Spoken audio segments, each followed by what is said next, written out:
At my father's funeral, my own daughter looked me straight in the eye and said, "Grandpa died because you didn't care enough." In that moment, my chest tightened, and I believed her. For 3 years, I lived in shame, thinking my father had gone to his grave, disappointed in me. But on my 58th birthday, I received a special gift, a yellow envelope from my father's old attorney. And inside was something they never expected, a secret that would give me back everything and make them beg when it was already too late. I'm grateful you're here with me today. Before we begin, I'd love to know, where are you watching from? Drop your city or country in the comments. I read every single one. And if this story speaks to you, hit that subscribe button so you don't miss what's coming next. Quick note: this narrative includes fictionalized elements created for reflection and learning, though the lessons I'm sharing may resonate deeply with your own experiences. They say the truth will set you free, but what they don't tell you is that sometimes the truth arrives on your 58th birthday in a yellow envelope sealed with your dead father's initials, and it shatters everything you thought you knew about your family. The morning of February 15th, 2022 started like any other morning in my 400-square-foot apartment in downtown Riverside. Weak winter sunlight filtered through the single window overlooking the parking lot. I was already in my firefighter's uniform, the navy blue fabric worn soft from 31 years of wear. Station 14 expected me in an hour. I grabbed my keys when someone knocked on the door. I wasn't expecting anyone. In the 3 years since my father died, visitors had become rare. Most days it was just me, the coffee maker, and the sound of traffic grinding past below. I opened the door to find an old man in the hallway, maybe mid-60s, wearing a suit that had seen better days. His face was pale, drawn tight with something that looked like guilt or fear or both. In his trembling hands he held a yellow envelope. "Gerald Sinclair." His voice cracked on my name. "Yeah, that's me. I'm Samuel Porter. I was your father's attorney, Clifford's attorney. He left something for you. I was instructed to deliver it personally, and only you, on your 58th birthday." The envelope hung between us like an accusation. My father had been dead for 3 years. Why would his lawyer show up now on this specific day with an envelope I'd never heard about? Samuel's hands shook harder. He looked like a man who'd been carrying a weight too heavy for too long. "Your father also told me to tell you something." His voice dropped to barely a whisper. He said, "I was never disappointed in you. I was proud of you every single day." The words hit me like a punch to the chest. I couldn't breathe. Proud of me. Every single day. But that wasn't what my daughter had told me at the funeral. Samuel pressed the envelope into my hands before I could find my voice. "When you're ready, call me. I'll stand with you, Gerald. I owe your father that much." He handed me a business card, then disappeared down the stairwell before I could ask what he meant. I stood there holding the envelope and card, and for a second, I considered running after him, but something stopped me. Maybe I wasn't ready for the answers yet. I closed the door and leaned against it, staring at the envelope. It was heavier than it looked, the paper thick and slightly yellowed. On the front, in my father's slanted handwriting, "To Gerald, open on your 58th birthday." Beneath that, a red wax seal stamped with the initials C.S. Clifford Sinclair. My father had sealed this envelope himself probably years ago, and Samuel Porter had kept it hidden all this time. My mind flashed back 3 years to the gray April morning when we buried my father. I remembered standing beside the casket at St. Mary's Church, my daughter Ashley beside me in a black dress and heels that probably cost more than my monthly rent. She'd been calm that day, professional. She was a junior partner at one of the top law firms in Riverside, unlike her old man in his ill-fitting thrift store suit. After the service, Ashley pulled me aside. Her face was carefully neutral, her voice low and measured. "Dad, we need to talk about Grandpa's will." I remembered the hollow feeling in my stomach, the sense that something was about to go wrong. Grandpa's will is complicated, she'd said, not quite meeting my eyes. He left you $50,000 for a reliable car, he said. The rest of the estate is split between Marcus and me, with 5% going to charity. I'd stared at her, waiting for the punchline. There wasn't one. 50,000 out of a $3.5 million estate. Wide-eyed asked. Ashley had looked uncomfortable, shifting her weight. He said he was disappointed, Dad. He thought you could have been more. That you settled for being a firefighter when you had so much potential. Those words had carved themselves into my chest and stayed there for 3 years. Disappointed. Settled. I'd believed her, because why wouldn't I? She was my daughter. She was a lawyer, and I was just a guy who put out fires and barely scraped by. But now, standing in my apartment with this envelope, Samuel Porter's words echoed in my head. I was never disappointed in you. I was proud of you every single day. I walked to the couch and sat down. My fingers found the edge of the wax seal. It broke easily, the red wax flaking onto my lap. Inside the envelope were 5 things. A USB drive, small and black. A leather journal, the cover worn smooth with age. A brass key with a tag. Attached Heritage Trust Bank Box, 1958. A Polaroid photograph, faded and creased. I picked it up and felt something crack open in my chest. It was me and my father, taken in 1985. I was 7 years old, sitting on his lap at the kitchen table, both of us bent over a chessboard. His arm was wrapped around my shoulders, and we were both smiling. The 5th item was a handwritten letter on cream-colored paper, folded once. I didn't open it yet. I couldn't. My hands were shaking too hard. I set everything on the coffee table and just stared. A USB drive, a journal, a key, a photo, a letter. 5 ordinary objects that somehow felt like they weighed 1,000 pounds. I didn't know what any of it meant yet. But somewhere deep in my gut, I knew that whatever was on that USB drive, whatever was written in that journal, was going to change everything. And I was right. What I didn't know was that inside that envelope was proof of the biggest betrayal of my life. I didn't know that my daughter Ashley had lied to me at my father's funeral. I didn't know that she'd stolen $3.3 million from me and spent 3 years living off my inheritance while I worked double shifts just to keep the lights on. I didn't know any of that yet, but I was about to find out. 3 years before that February morning, on a gray April day in 2019, I stood in St. Mary's Church and watched them lower my father into the ground. The casket sat at the front, during the service, polished oak gleaming under the stained glass light.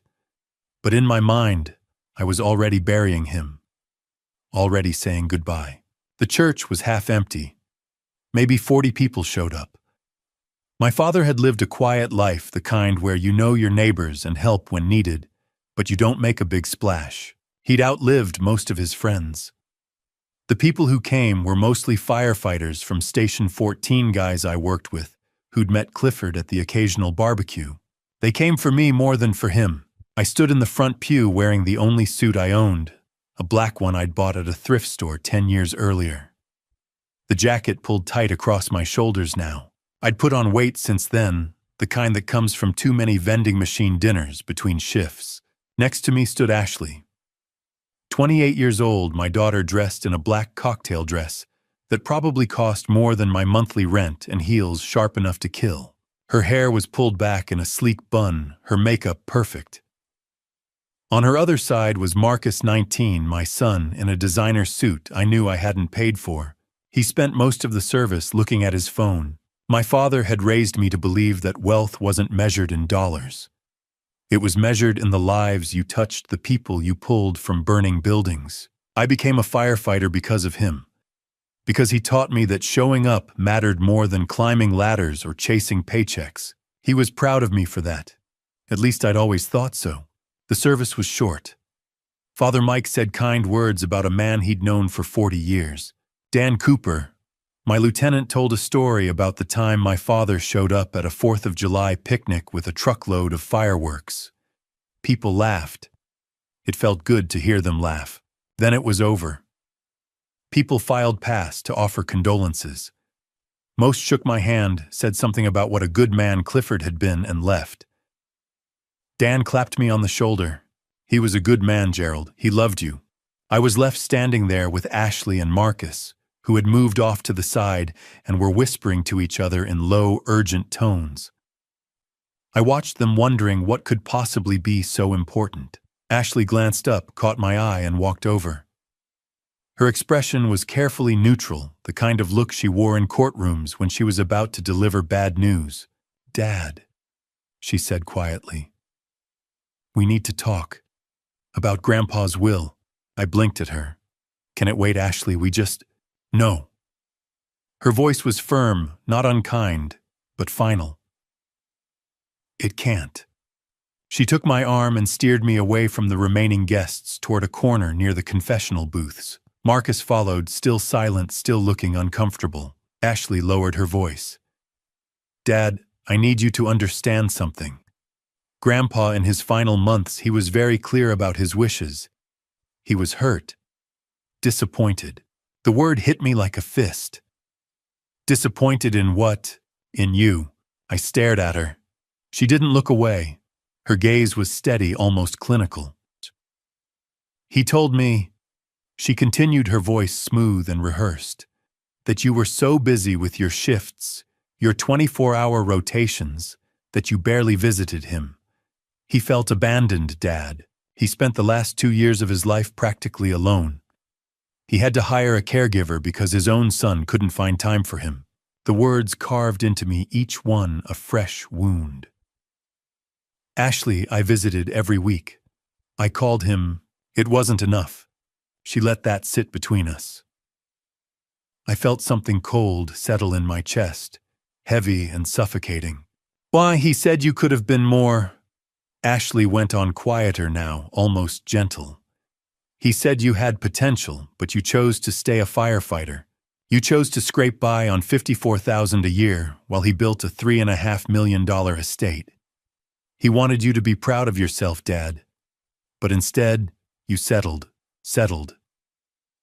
The word echoed in my skull. I'd always wondered if my father thought that. If he looked at me with my worn boots and my second-hand truck and my cramped apartment and felt disappointed. But I'd never asked. I'd been too afraid of the answer. "His will reflects that," Ashley said, pulling a folder from her purse. "I'm sorry, Dad, but he left you $50,000. For a reliable car," he said. "The rest is divided between Marcus and me. We each get about $1.5 million, and 5% goes to charity." She handed me a document. I stared at the words on the page, but they didn't make sense. 50,000 out of 3.5 million. "What?" The word came out broken. "Because he thought you'd settled, Dad. He thought you could have done more with your life." I signed the papers that day. Right there in the church with my father's casket still sitting 20 feet away. I didn't ask questions. I didn't demand to see proof or talk to a lawyer. Ashley was a lawyer. She worked at one of the top firms in Riverside. She was my daughter. Why would she lie to me? Marcus shifted beside her, looking uncomfortable, but he didn't say anything. He just nodded when Ashley told him to sign as a witness. When it was done, Ashley folded the papers back into her folder and gave me a small, sad smile. "I know this isn't what you wanted to hear, Dad, but Grandpa wanted to be honest even in death. I left that church believing my father died ashamed of me. I left believing I wasn't enough. And for 3 years, I carried that weight every single day. But that morning on my 58th birthday, when I broke the seal on that yellow envelope, everything I thought I knew shattered into pieces.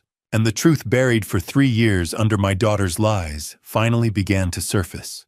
I sat on my couch for a long time after Samuel left, staring at the 5 things spread across my coffee table. The USB drive, the leather journal, the brass key, the Polaroid. the letter. They sat there like evidence in a case I didn't understand yet, waiting for me to piece together what they meant. My shift at the station started in 40 minutes. I should have been walking out the door, but I couldn't move. My father's handwriting on that envelope, the wax seal with his initials, Samuel's shaking hands, it all felt too big to ignore. I picked up the USB drive first. Small, black, unremarkable. The kind you could buy at any drugstore. I turned it over in my palm, feeling the weight of it, and wondered what my father's voice would sound like after 3 years of silence. My laptop sat on the kitchen counter, half buried under unopened mail and a week's worth of coffee mugs. I cleared a space, powered it up, and plugged the drive in. The screen flickered. A single audio file appeared labeled simply, "For Gerald." I clicked it. For a second, there was nothing. Just the hiss of empty recording, the kind that comes from old equipment or a quiet room. Then his voice filled my apartment, and I forgot how to breathe. Gerald, my son. I closed my eyes. It was him. Not a memory, not an echo. Him. If you're hearing this, it means I'm gone. And it means Samuel finally kept his promise to deliver this to you on your 58th birthday. There was a pause. I heard him take a breath, slow and deliberate, like he was choosing his words carefully. I need you to know something, Gerald. You were never a disappointment to me. Never. From the day you were born, you were my pride. Every life you saved as a firefighter, every time you put on that uniform, I was proud. So damn proud. My throat closed. Tears blurred my vision hot and fast, and I didn't try to stop them. But I also need you to know this. Ashley lied to you. Marcus lied to you. And I'm sorry, son. I'm sorry I didn't stop it before I passed. The air left my lungs. I gripped the edge of the counter knuckles white and forced myself to keep listening. The will Ashley showed you at my funeral. His voice hardened. It's fake, Gerald. She created it. She took the real will, the one I signed in March of 2019, with Samuel as my witness, and she destroyed it. Then she forged a new one and filed it with the probate court. I felt something crack open inside me, something raw and bleeding. Here's what really happened. In my actual will, dated March 18th, 2019, I left you 95% of my estate. That's $3.325 million, Gerald. The countryside house, the trust fund, everything. I left Ashley and Marcus nothing, because in my final 2 years, they abandoned me. His voice turned cold, bitter in a way I'd never heard before. They didn't visit. They didn't call. They hired a caregiver and forgot I existed. You were the only one who came every week. The only one who called me every night after your shifts, even when you were exhausted. You were the only one who loved me. I was crying now, silently, my chest heaving with sobs I couldn't control. Ashley took that money, Gerald. She stole your inheritance. She made you believe I was ashamed of you when the opposite was true. And she's been living off $3.3 million for 3 years, while you struggled to pay rent in that tiny apartment. There was another pause, longer this time. When he spoke again, his voice was softer, almost gentle. I've left you everything you need to prove it. The journal, the key to my safe deposit box, the letter. Samuel knows the whole story. He'll help you if you let him. Don't let her win, son. Fight for what's yours. Fight for the truth. The recording crackled. I heard him shift, maybe lean closer to the microphone. I love you, Gerald. I always did. I'm sorry I didn't say it enough when I had the chance. Then silence. The file ended. The hiss of empty air returned, and then nothing. Just me alone in my apartment with tears running down my face and a fury building in my chest that I hadn't felt in years. I sat there for a long time, staring at the laptop screen. The cursor blinked. The file name sat there mocking me. For Gerald. 3 years. 3 years I'd believed I was a failure. That my father had died disappointed in me. That I wasn't good enough. And all of it, every sleepless night, every moment of shame, every time I looked at my reflection, and felt like I'd let him down. It was a lie. Ashley had done that. My own daughter. She'd looked me in the eye at his funeral, handed me forged documents, and let me believe I was nothing. I reached for the Polaroid photo with shaking hands. It was old, the colors faded to a washed-out yellow. 1985. I was 7 years old, sitting on my father's lap at the kitchen table. We were bent over a chessboard, his arm wrapped around my shoulders, both of us smiling. I remembered that day. He'd taught me how knights moved, how to think 3 steps ahead. He'd told me chess was about patience, about seeing the whole board, instead of just the next move. I turned the photo over. On the back in his handwriting, Gerald and me, best day. The tears came harder. I pressed the photo to my chest and let myself break. For 3 years, I'd carried the weight of his disappointment, but he was never disappointed. He was proud. He'd always been proud. And Ashley, my daughter, the person I'd trusted most after he died, had stolen that from me. She'd stolen the money, the house, the inheritance. But worse than that, she'd stolen 3 years of peace.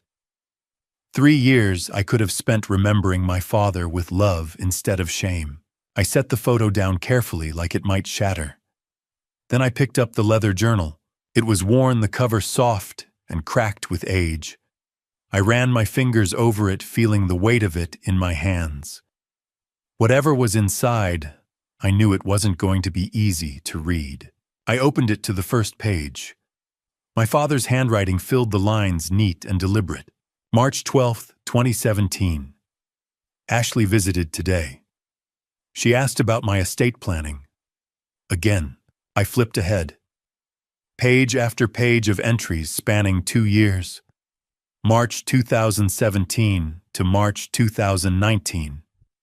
Every page a record of my father's final years. Every page a record of how Ashley and Marcus had treated him. And as I started to read, I felt what was left of my heartbreak all over again. The sun had climbed higher by the time I opened the journal, light slanting through my apartment window and pooling on the coffee table. My hands shook as I turned to the first page.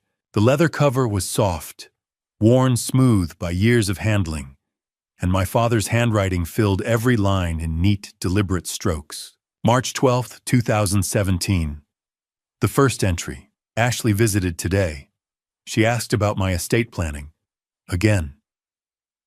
This is the 3rd time this month. She's worried about the 2016 will, says it's outdated.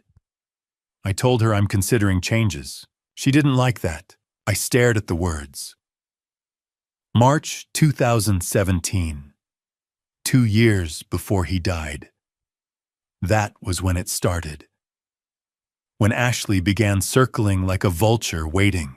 I flipped ahead. September 8, 2017. I fell in the kitchen today. Called Ashley. She said she was too busy with a case. Called Marcus. No answer. Finally called Gerald. He came within 20 minutes, took me to the hospital. Sprained wrist. Gerald stayed with me all night, even though he had a shift the next morning. I remembered that night.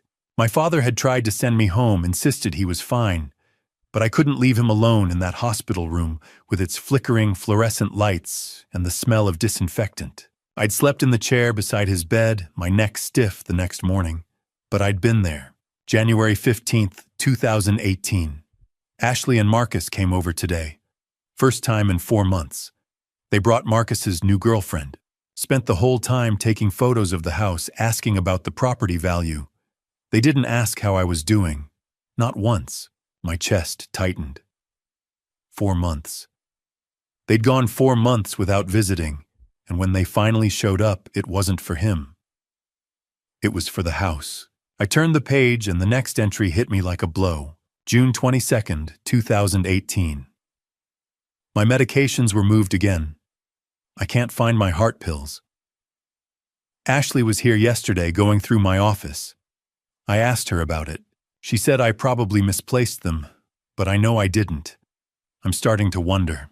The sentence ended there. Starting to wonder. I read it 3 times, each time feeling something cold settle deeper into my bones. My father had a heart condition. He needed those pills, and Ashley had been in his office alone going through his things. I didn't want to think about what that meant. Couldn't let myself go there. But the implication hung in the air like smoke. November 3rd, 2018. Gerald called tonight, asked if I needed anything. I lied and said I was fine. The reality is, I haven't seen Ashley or Marcus in weeks. I hired Rosa, a caregiver. Gerald doesn't know. I don't want him to feel guilty. He's already stretched so thin. Rosa. I'd never heard of her until Samuel mentioned witnesses. My father had been so alone that he'd hired a stranger to keep him company, and he'd hidden it from me because he didn't want me to worry. I wiped my eyes with the back of my hand and kept reading. The final entry was dated March 5th, 2019, just 9 days before he died. I signed the new will today with Samuel. 95% to Gerald, 0% to Ashley and Marcus, 5% to Charity. Samuel asked if I was sure. I am. Gerald is the only one who loved me, the only one who showed up. His handwriting grew shakier in the next paragraph, the letters slanting. I told Samuel to keep the will safe, to hide it. I don't trust Ashley anymore. If something happens to me, Gerald must know the truth. I'm leaving him everything. A yellow envelope, a key, a letter, everything. Then, at the bottom of the page, written in large capital letters that took up 3 lines, Gerald, you were never a disappointment. You were my son, and I loved you. I closed the journal and set it down carefully like it might break. My face was wet. My chest hurt. But underneath the grief, something else was building. Something sharp and hot and unforgiving. Anger. My father had died alone. Not because I'd abandoned him, but because Ashley and Marcus had. They'd left him to hire a caregiver to sit in that house by himself, waiting for phone calls that never came and visits that stopped. And then when he was gone, they'd lied. They'd stood beside me at his funeral and told me he was disappointed in me when the opposite was true. They'd made me carry that shame for 3 years, made me believe I'd failed him. I picked up the small brass key that had been in the envelope. A tag dangled from it, the ink faded but still legible, Heritage Trust Bank. Box 1958. 1958, the year my father was born. I turned the key over in my palm, feeling its weight. This wasn't just about a journal or a recording or even a letter. This was about proof. Legal, concrete, undeniable proof. Whatever was in that safe deposit box, my father had made sure it would stand up in court. He'd planned for this. All of it. The envelope delivered on my 58th birthday. The recording where he explained everything.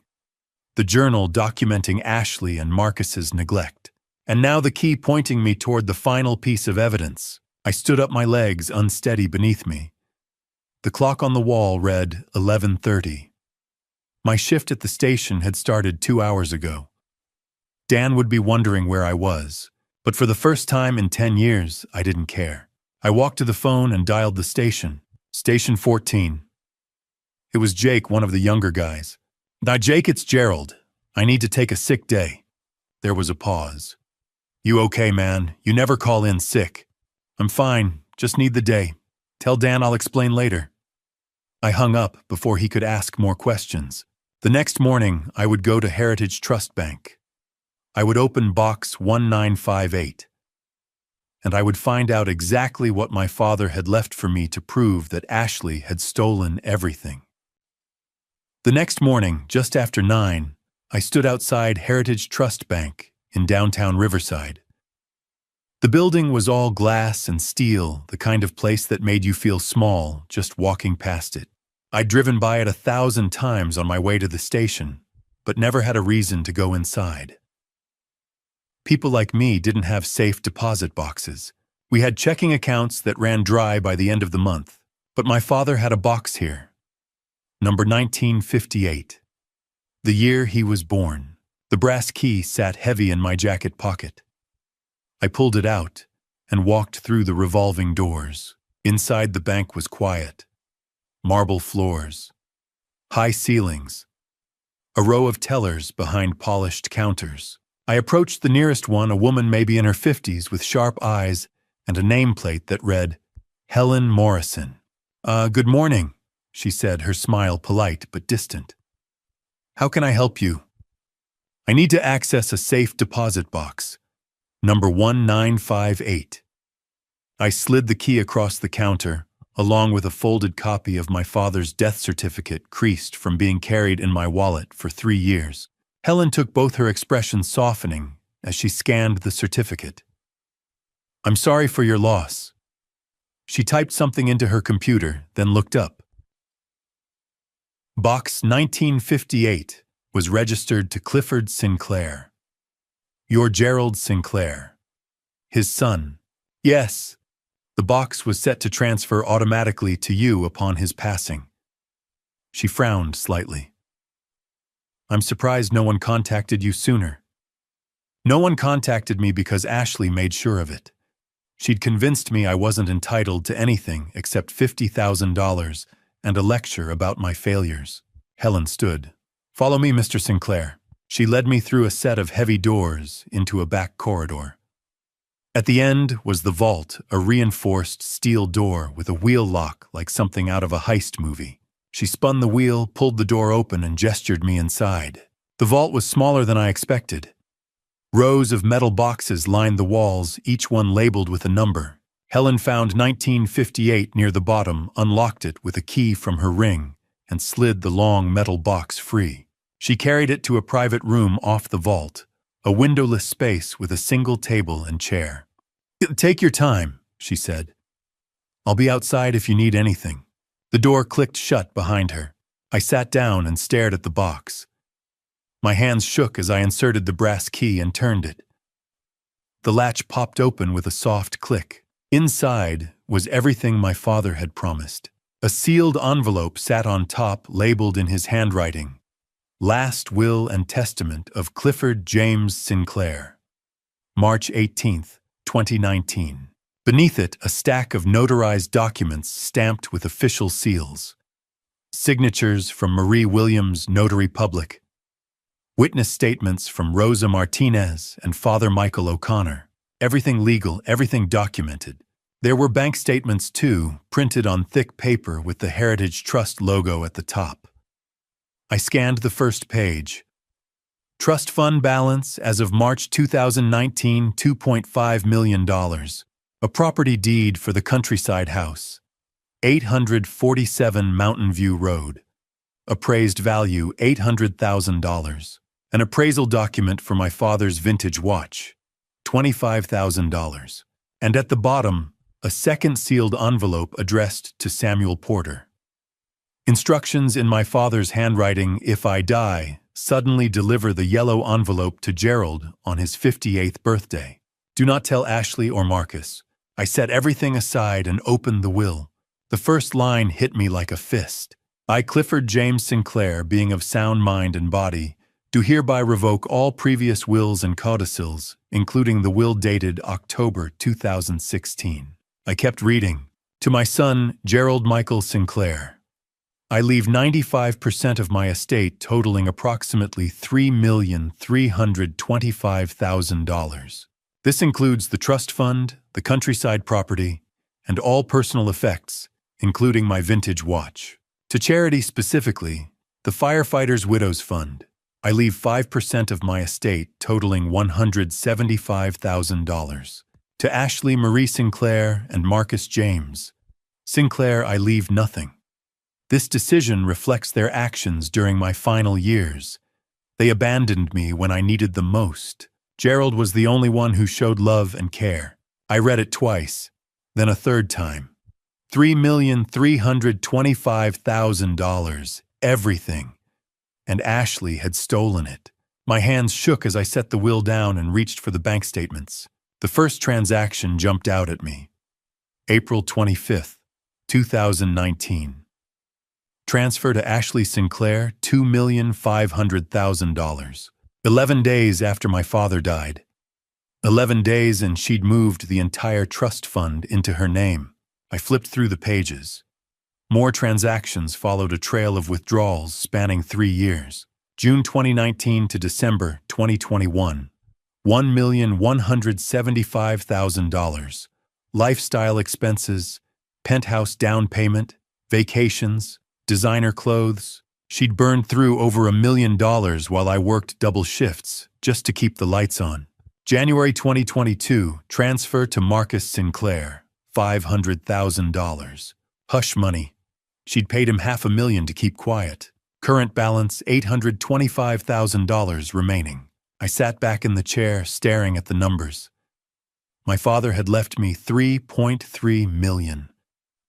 Ashley had taken it all, spent half of it, given Marcus $500,000 to stay silent, and made me believe I was worthless. I pulled out my phone and photographed every page: the will, the notarized documents, the bank statements, the property deed, all of it. Evidence that couldn't be denied. When I was done, I carefully placed everything back in the box, locked it, and walked out of the vault. Helen looked up as I emerged. "Did you find everything you needed?" "I did." I walked out of the bank into the cold February morning, my phone heavy in my pocket, with photos of every document. I had the will. I had the bank records. I had notarized proof that my father had left me 95% of his estate, and Ashley had forged a new one. But I couldn't do this alone. Without Samuel Porter's testimony, Ashley could claim the documents were fake. She was a lawyer. She'd know how to twist the narrative. I needed Samuel to stand with me. That afternoon, I called him. That afternoon, I sat across from Samuel Porter in his cramped office on the edge of Riverside. The place looked like it hadn't been updated since the 90s. Peeling wallpaper, a desk with water stains, filing cabinets that didn't quite close. This wasn't the office of a successful attorney. This was the office of a man barely scraping by. Samuel looked older than he had that morning at my door. His face was drawn shadows under his eyes like he hadn't slept in days, maybe years. "Oh, you opened the box," he said quietly. "I did." He nodded, staring down at his hands. They were shaking. "I need to tell you something, Gerald." His voice cracked. "And I need you to understand that I'm not asking for forgiveness. I don't deserve it." I leaned back in the chair, arms crossed. "Go on." Samuel poured himself a glass of water from a pitcher on his desk. It took him 3 tries to get the water in the glass without spilling. 3 years ago, he began on April 18th, 2019, 4 days after your father passed. Ashley came to my office. I felt my jaw tighten. She was calm, professional. She knew exactly what she wanted. He paused, swallowing hard. "She offered me $500,000 to bury your father's real will. The 2019 will that left you 95% of his estate." The room went very still. "And you took it?" I said, my voice flat. "I took it." I stood up, pacing to the window. My fists clenched at my sides. "You let my daughter steal $3.3 million from me because you needed the money." "Yes." I turned to face him. "And you waited 3 years to tell me." Samuel's eyes filled with tears. "My wife Linda, she was sick. Stage 4 cancer. We didn't have insurance. The medical bills were destroying us. Ashley knew that. She researched me before she walked into this office." His voice broke completely. "Linda died 6 months later, and I've lived with the guilt every single day since. I wanted to hit him, wanted to grab him by the collar and shake him until he understood what he'd taken from me. 3 years. 3 years of shame of believing my father died, disappointed in me of working myself into the ground while Ashley lived off stolen money. But I didn't move. I just stood there breathing hard, trying to keep myself from doing something I'd regret. Clifford gave me that yellow envelope a week before he died. Samuel continued his words, coming faster now, like a confession he'd been holding too long. He told me, "If something happens to me, Samuel, give this to Gerald on his 58th birthday. Not a day sooner. He'll need time to grieve first." He looked up at me, tears streaming down his face. But I was a coward. I kept that envelope in my safe for 3 years. I told myself I'd deliver it someday. It wasn't until January of this year that I finally pulled it out and remembered what Clifford had asked me to do. "Why now?" I asked, my voice colder than I intended. Samuel stood, walked to a filing cabinet, and pulled out a thick folder. He set it on the desk between us, because Linda's last words to me were, "Samuel, don't die a coward." And I've been dying a coward for 3 years. He pushed the folder toward me.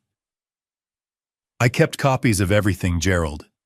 The real 2019 will, the notary records, witness statements from Rosa Martinez and Father O'Connor, even recordings of my meetings with Clifford where he explicitly stated his wishes."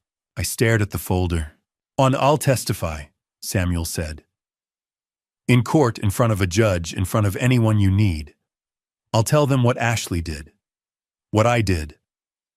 I'll surrender my law license if that's what it takes. Why should I trust you?" I asked. "You already sold me out once. You shouldn't trust me." His voice was steady, now resigned. "But I can prove everything I'm telling you, and I can stand in front of a courtroom and tell them exactly how Ashley Sinclair committed fraud." I picked up the folder, flipping through the pages.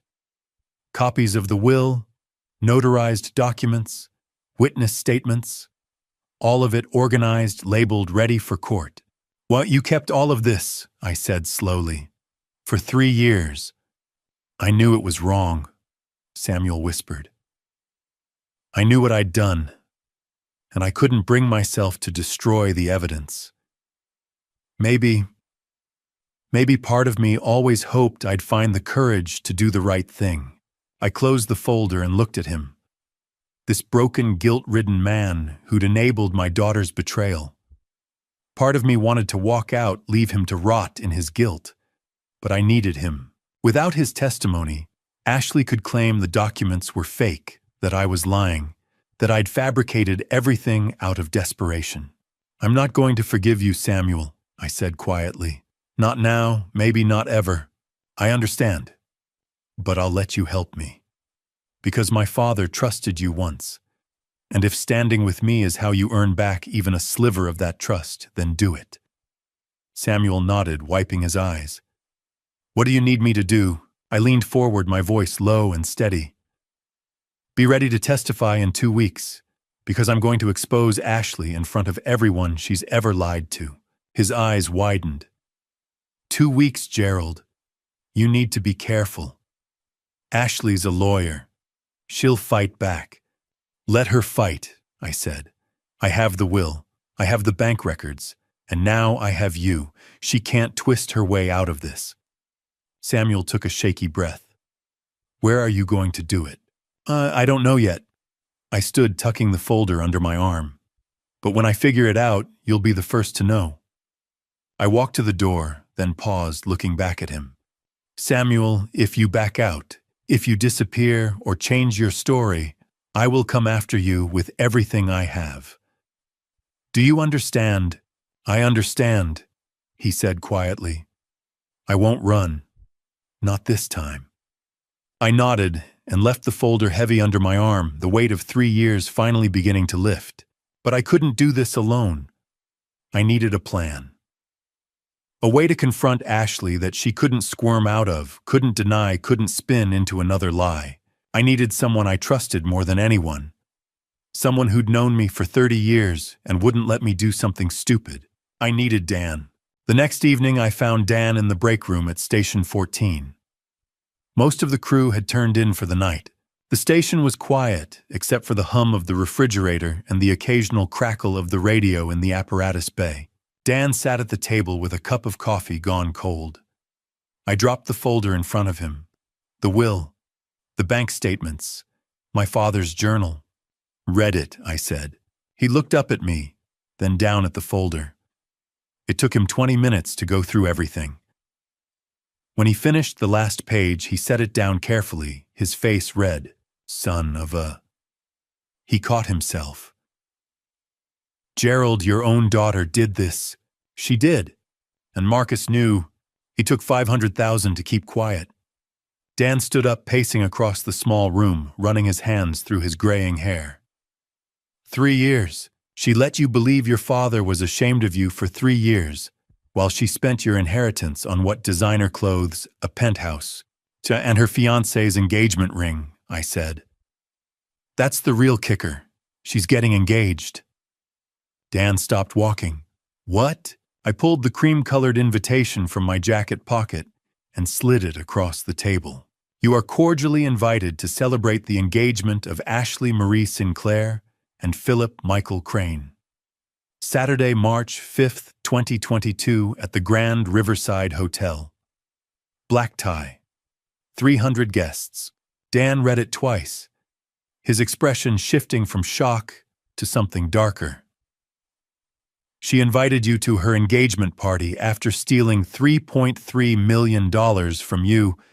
She has no idea I know, I said. As far as she's concerned, I'm still the broke firefighter who thinks his father died disappointed in him. Dan sat back down, his eyes narrowing. You're going to confront her there, at the party.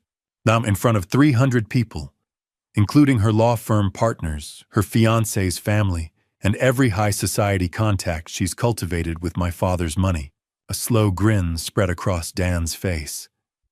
You magnificent, vengeful bastard. I need your help, Dan. I need to make sure this is airtight. She's a lawyer. She'll try to twist everything, claim the documents are fake, claim I'm lying. So we bring Samuel, Dan said. Samuel's testifying, but I need more. I need the notary Marie Williams. I need Father O'Connor and Rosa Martinez to confirm they witnessed the will, and I need you there to back me up in case she tries anything. Dan pulled out a notepad. All right. Step 1, you attend the party.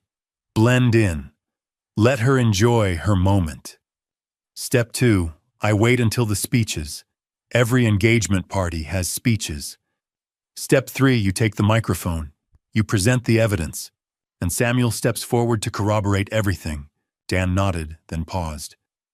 What about Marcus? Marcus made his choice, I said quietly. If he wants to defend Ashley, he can try. But I have bank records showing he took $500,000 in hush money. He won't want to talk. Dan leaned forward, his voice softening. Gerald, man, are you ready for this? Once you do it, there's no going back. Ashley's your daughter. This will destroy her. It'll destroy any chance of reconciliation. I thought about that. About the 3 years of shame I'd carried. About the nights I'd lain awake wondering why my father hadn't thought I was good enough. About Ashley standing beside me at the funeral lying to my face. She made me believe I failed my father, Dan, I said. She made me carry that shame for 3 years. I'm not doing this for revenge. I'm doing it because the truth matters. Dan studied me for a long moment, then nodded. Then I'm with you, all the way. We shook hands. Dan stood to leave, then stopped at the door. Gerald, one more thing. If this goes sideways, if she tries to retaliate legally, or otherwise, you call me. Day or night. Understood. Understood. After he left, I sat alone in the break room, staring at the invitation. March 5th. 2 weeks away. 2 weeks to gather every witness, every document, every piece of evidence. 2 weeks to prepare for the moment when Ashley's perfect engagement party became the stage where her lies unraveled in front of everyone she'd ever tried to impress. 2 weeks felt like forever, but I wasn't going to waste a single day. I looked down at the folder again at my father's handwriting on the journal pages, at the bank statements showing every dollar Ashley had stolen. This wasn't just about money.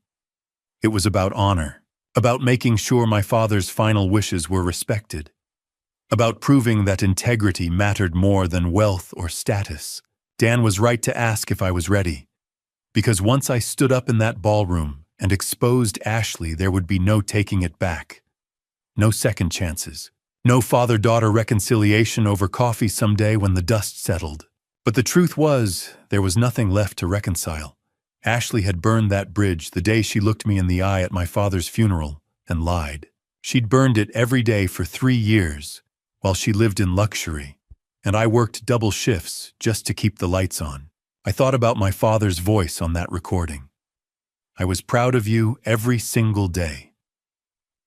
Those words had cracked something open inside me, something I'd kept locked away for 3 years. Hope, the hope that maybe I hadn't been a failure, that maybe my father had seen me for who I really was, a man who showed up, who did his job, who loved his family even when they didn't love him back. Ashley had stolen that from me, and now I was going to take it back. I stood up, tucked the folder under my arm, and walked out of the station into the cold February night. The air bit at my face, but I barely felt it. All I could think about was March 5th, the Grand Riverside Hotel. 300 guests in designer dresses and tailored suits, sipping champagne and celebrating Ashley's engagement.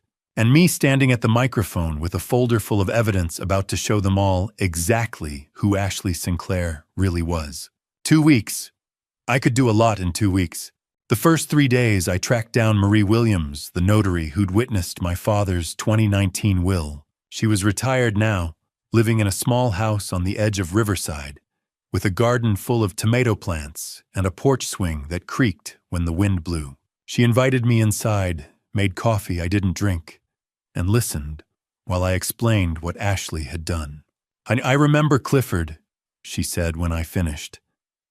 She was in her 70s, silver hair, pulled back sharp eyes that didn't miss much. Good man, very clear about his wishes. He wanted everything to go to you, Gerald. He told me you were the only one who cared. Would you be willing to testify to that? I asked. In front of my daughter and her guests, Marie didn't hesitate. Absolutely. I still have my notary records from that day. I'll bring them. The next 2 days, I visited Father Mike at St. Mary's. He was waiting for me in the church office, a small room that smelled like old books and candle wax. Rosa called, he said, before I could speak. She told me you might need to talk. You witnessed my father's will in 2019, Kaka? I said. Do you remember what he said that day? Father Mike nodded slowly. He said, Father, I'm leaving everything to my son, Gerald.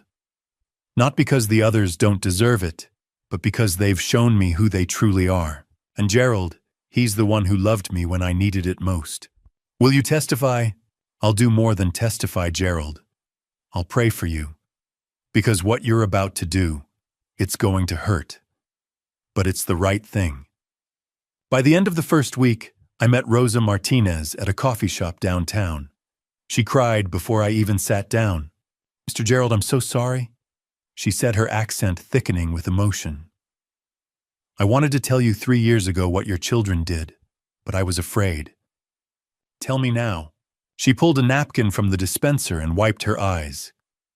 Your father, he was so lonely at the end. Miss Ashley and Mr. Marcus, they never came. Once, maybe twice in 6 months. Your father would sit by the window waiting.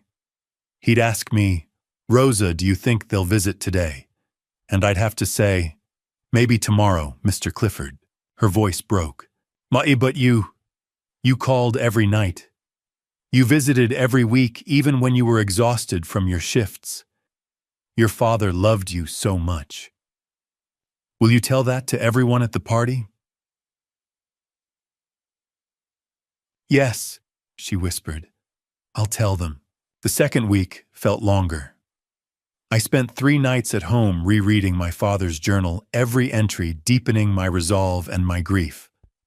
This wasn't just about building a case. This was about grieving all over again. Grieving for the father I'd lost and the daughter I thought I had. On day 12, I went to a thrift store and bought a black suit. My first new suit in 10 years. $75. A chunk of my paycheck, but I needed to look presentable. Ashley had made it clear I was expected to dress appropriately for her world. At home, I sat at my kitchen table and wrote notes on index cards. My speech, the evidence, what I'd say when I stood at that microphone. I practiced 100 times, but every time I imagined facing Ashley, my voice caught. Because no matter what she'd done, she was still my daughter. On day 13, my phone rang. Ashley. Tita. Her voice was bright, cheerful. Just wanted to make sure you're still coming to the party. I forced myself to stay calm. I'll be there.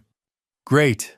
Oh, and Dad, make sure you dress nicely, okay? It's black tie. I know you don't have a tux, but just wear something that looks decent. Her tone was condescending, dismissive, like I was an embarrassment she had to manage. I'll be there, Ashley, I said quietly. I promise.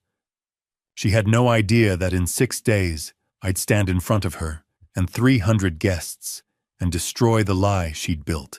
The night before the party, I sat alone in my apartment. The yellow envelope, the journal, the Polaroid photo, the key, everything that represented my father's love and Ashley's betrayal spread across my coffee table.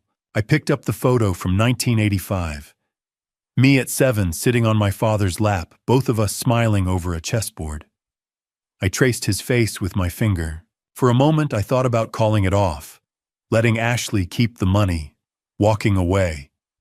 But then I heard my father's voice from the recording. Don't let her win, son. Fight for what's yours. Fight for the truth. I set the photo down and looked at my reflection in the window. Exhausted, grieving, but determined. Tomorrow I would walk into that ballroom. Tomorrow I would face my daughter. And tomorrow the truth would finally come out. My alarm clock read 11:47 p.m., March 4th, 2022. In less than 24 hours, everything would change. I thought about what Dan had said. Are you ready for this? Once you do it, there's no going back. I wasn't sure I was ready. How could anyone be ready to destroy their own child in front of hundreds of people? But Ashley had made her choice 3 years ago when she forged that will. When she looked me in the eye at my father's funeral and lied. When she let me believe I was a failure. She'd burned the bridge between us long before I struck the match. I stood up and walked to the window. Outside, Riverside was quiet, the streets empty except for the occasional car passing under the streetlights. Somewhere across town, Ashley was probably asleep in her penthouse, dreaming about her perfect engagement party, about the champagne and the speeches and the 300 guests who'd tell her how beautiful she looked, how lucky Philip was, how bright her future seemed. She had no idea that tomorrow her future would shatter. I turned away from the window and went to bed. But I didn't sleep. I just lay there in the dark, rehearsing my speech one more time, imagining the look on Ashley's face when she realized I knew everything. Tomorrow, March 5th, the day I'd been preparing for 2 weeks, the day everything changed. By 7 that evening, the ballroom at the Grand Riverside Hotel had been transformed into something out of a fairy tale, or maybe a nightmare depending on where you stood. Crystal chandeliers hung from the vaulted ceiling, casting soft light over tables draped in ivory linen. White roses and gold accents decorated every surface. A string quartet played Vivaldi in the corner. 300 guests dressed in evening gowns and tailored tuxedos. Attorneys, business executives, socialites sipped champagne and laughed as if the world outside these walls didn't exist. I stood just inside the entrance, tugging at the collar of my thrift store suit. $75 at Goodwill, and it still felt too tight.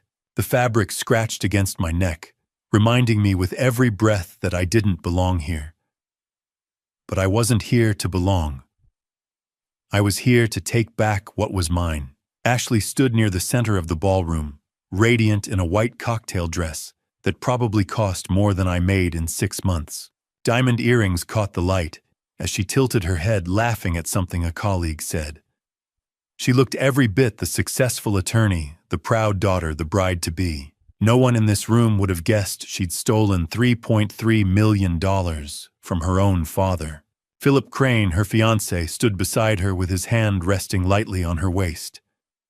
35, clean-cut, the kind of guy who probably played golf on Sundays. He looked at Ashley like she'd hung the moon. I wondered if he had any idea who he was marrying. Marcus lingered near the bar, nursing scotch, in a designer tuxedo probably paid for with the $500,000 Ashley had transferred to him in January. He caught my eye for half a second, then looked away fast. Good. He should feel the heat. Ashley spotted me and made her way over heels, clicking against the marble floor. She smiled the same smile she'd worn at Dad's funeral. Dad. She said, her voice warm enough to fool anyone listening. I'm so glad you could make it. I forced myself to nod. Wouldn't miss it. Her gaze flicked down to my suit, and for a moment something like pity or maybe contempt crossed her face. You look nice. There's a seat for you in the back near the restrooms. Table 27. I thought you'd be more comfortable there. Table 27. The last table in the room, tucked away in the corner where no one would notice me. Where I wouldn't embarrass her in front of her fancy friends. Thanks, I said, my voice flat. She squeezed my arm and leaned in close. Please don't make a scene tonight, okay? This is important to me. I met her eyes and saw nothing there. No warmth, no recognition. Just cold calculation, the same look she must have had when she buried Dad's real will and forged the fake one. I'll behave, I said. She smiled again, satisfied, and turned back to her guests. I made my way to table 27, weaving through clusters of people who didn't know me and didn't care to. The table was mostly empty. A couple of older folks I didn't recognize sat on the far side, barely glancing up as I took my seat. I was invisible here, exactly where Ashley wanted me. A waiter appeared with Dom Perignon, the label gleaming gold. $300 a bottle, easy. He tipped it toward my glass, but I waved him off. I'm good, I said. I didn't need champagne. I needed clarity. From my corner seat, I watched the room. I watched Ashley work the crowd, shaking hands and air-kissing cheeks like a politician. I watched Marcus knock back another drink, his shoulders tight with tension. I watched Philip's father step up to the microphone. The speeches were starting. Philip's father talked about love and partnership, about how proud he was to welcome Ashley into their family. He didn't mention where her money came from. Didn't mention the grandfather who'd left everything to the one son who'd actually cared. No one in this room knew that story. They only saw the polished surface, the successful lawyer, the engagement party, in a 5-star hotel, the fairy tale romance. They didn't see the lie underneath. Then Ashley took the microphone. She thanked everyone for coming, her voice smooth and practiced. She thanked Philip for loving her. She thanked Marcus for being her rock. And then she turned toward the back of the room, toward table 27, and smiled. And of course, she said, her voice carrying across the ballroom, I have to thank my dad, Gerald. He couldn't be here for much of my life, but he's here tonight, and that means the world to me. A few people clapped politely. I felt my jaw tighten. She kept talking, her words flowing like honey. Everything I have, everything I've built, is because of the legacy my grandfather left behind. He taught me the value of hard work, of determination, of never giving up. And I carry that with me every single day. The room erupted in applause. Ashley beamed, soaking it in. I felt a hand on my shoulder. Dan Cooper slid into the seat beside me, his firefighter's build unmistakable even in a borrowed suit. He leaned close, his voice low. You ready? I nodded once. My heart was pounding so hard, I thought it might break through my ribs.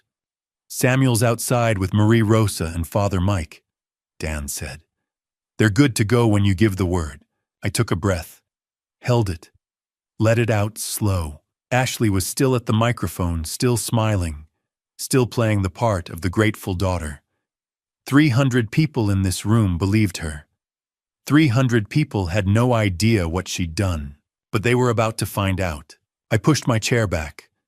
The legs scraped against the floor loud enough that a few heads turned. Ashley's eyes found mine across the room. Her smile faltered just for a second. Dan leaned in one more time. Now! I stood. I'd walked into burning buildings before. I'd pulled people from car crashes and house fires. But this felt like stepping into a different kind of fire. Now, I said. I started walking. One foot in front of the other, past table 27, past the guests who were starting to notice, past Marcus, whose face had gone pale, past Dan, who followed 2 steps behind. Ashley was still holding the microphone. Her smile was frozen now, her eyes wide as I closed the distance. I reached out, and I took the mic from her hand.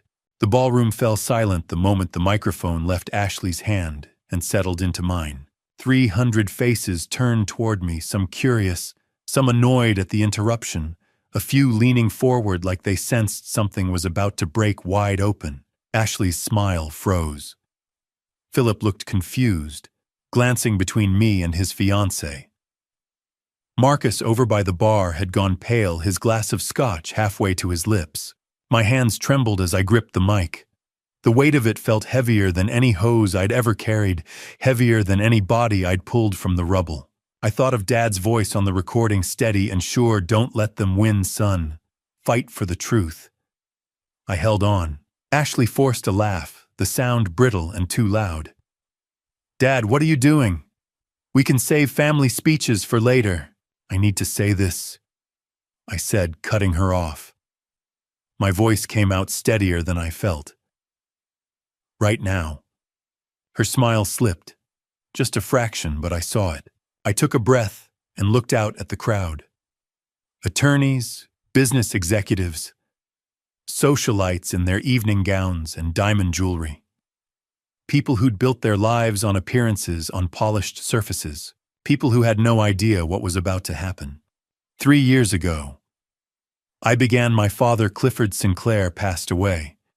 At his funeral, my daughter Ashley told me something that broke my heart. The room went completely still. She told me that my father had been disappointed in me, that he thought I'd wasted my life being a firefighter instead of pursuing something more successful. She told me he'd left me $50,000 to buy a decent car, and that the rest of his estate, $3.5 million, was going to her and my son Marcus. Whispers rippled through the crowd. I saw heads turning, guests leaning toward each other. Ashley's face had gone white. So I believed her, I said. My voice cracked just a little, and I swallowed hard. For 3 years, I carried the shame of thinking my father had died ashamed of me. I worked double shifts to make ends meet in my 400-square-foot apartment, while my daughter lived in an $800,000 penthouse. I thought I deserved it. I thought I'd let him down. Ashley stepped forward, her voice rising with panic. "Dad, this isn't the time!" "But 2 weeks ago," I said louder, now my voice cutting through hers, "on my 58th birthday, I received a package. A yellow envelope. It was sent by my father. And inside that envelope was the truth." I reached into my jacket and pulled out the envelope, the same one Samuel had handed me that cold February morning. I held it up so everyone could see it. The wax seal with Dad's initials. The handwriting that said to Gerald, "Open on your 58th birthday." The crowd leaned in. Philip stepped closer to Ashley, his brow furrowed. Marcus looked like he was going to be sick. A voice called out from the crowd. Victoria Harper, one of Ashley's colleagues, her tone sharp with curiosity. "Gerald, what are you talking about?" I met her eyes.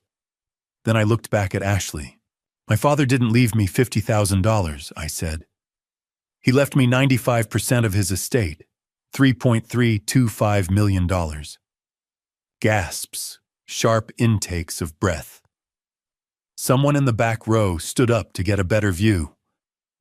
A woman near the front covered her mouth with her hand.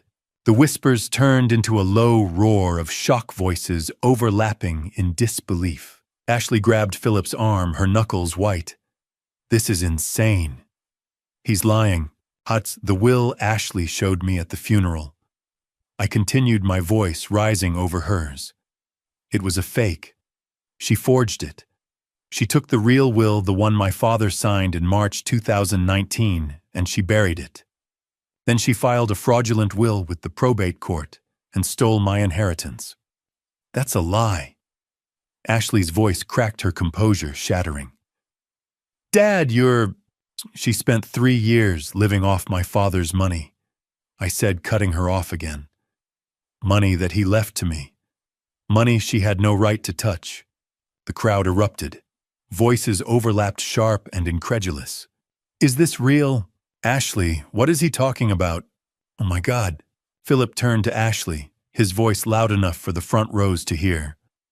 "Ashley, what the hell is going on? Did you steal money from your own father?" Ashley stepped back, her face crumpling. No, he's lying. He's trying to ruin everything." Philip stared at her, his jaw tight. "Then explain it. Explain why he's standing up here saying this in front of 300 people." She opened her mouth, but no words came out. I didn't let her recover. I held up the envelope again, my hand steady now. Chatsu Samuel Porter was my father's attorney. I said, my voice calm, deliberate. "He witnessed the real will, and tonight he's going to tell you exactly what happened."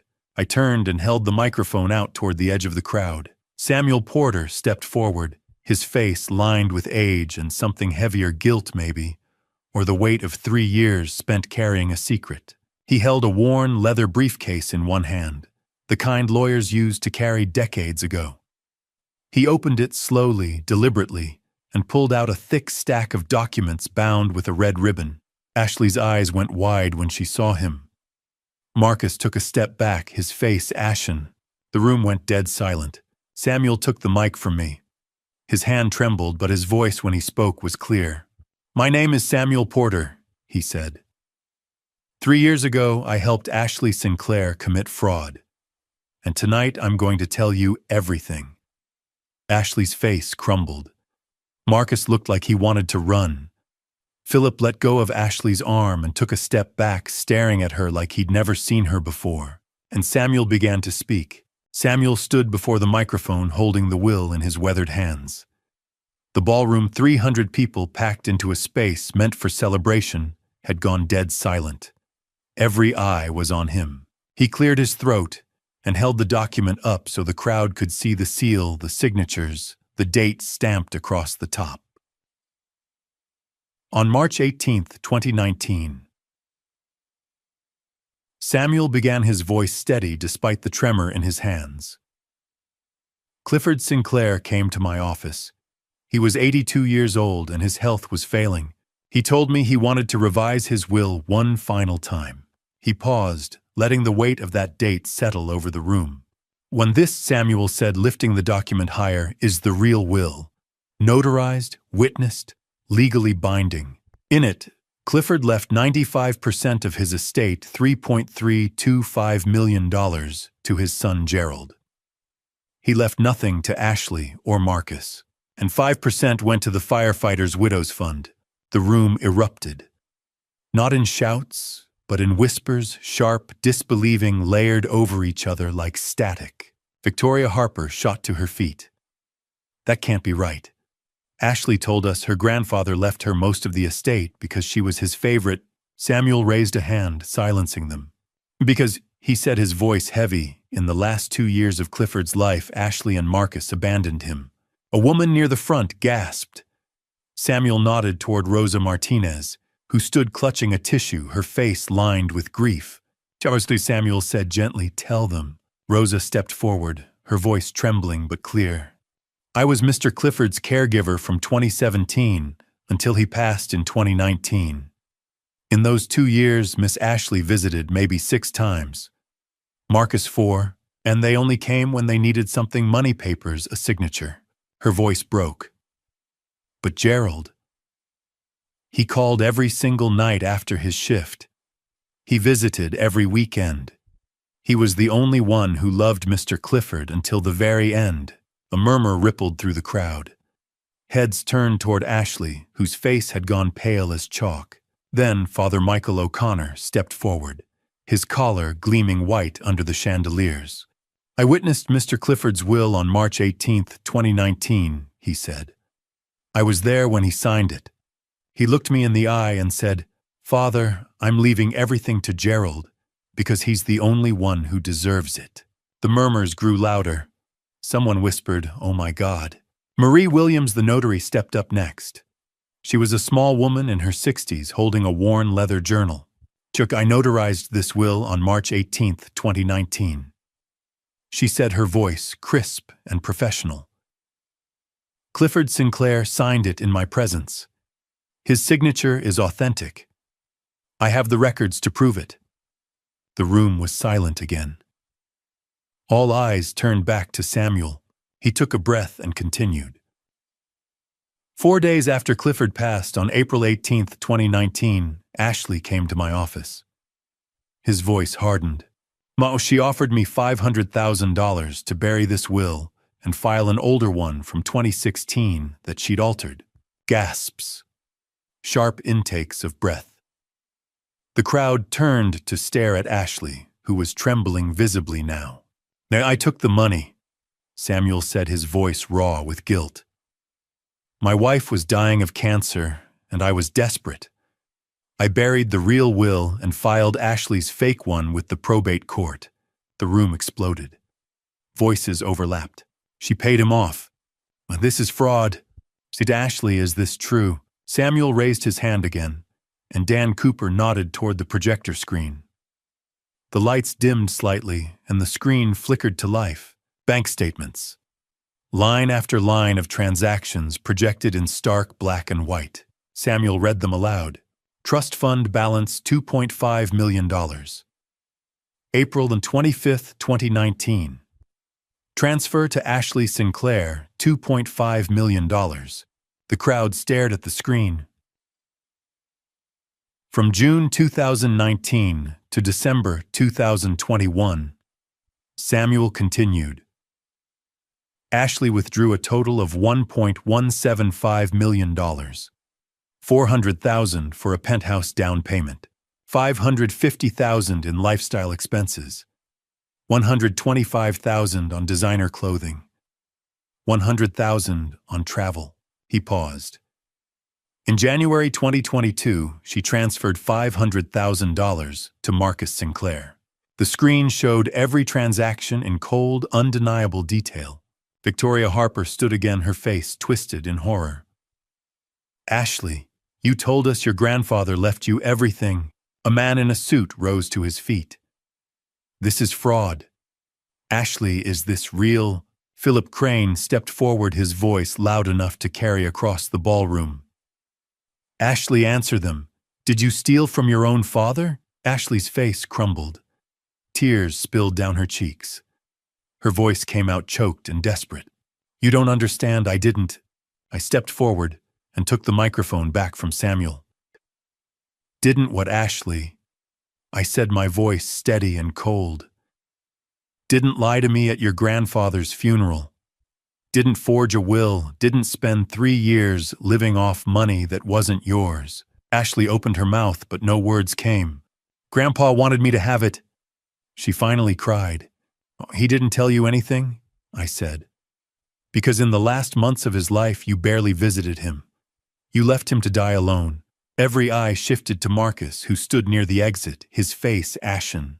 "Marcus," I said, "do you want to tell everyone how much Ashley paid you to keep quiet?" Marcus's voice, when it came, was barely audible. I didn't know she forged the will. She told me Grandpa changed his mind, and she gave you $500,000, Marcus," I said. "You took it and stayed silent while I struggled to pay rent." Marcus's knees buckled. "I'm sorry, Dad. I'm so sorry." But I'd already turned back to Ashley. Philip stepped forward, his face twisted with fury. He grabbed Ashley's hand, the one with the diamond engagement ring. "You lied to me. he said, his voice shaking. For 3 years. How much of our life together was paid for with stolen money, the penthouse. This ring, this entire party. He yanked the ring off her finger and threw it to the floor. It bounced once, the diamond catching the light.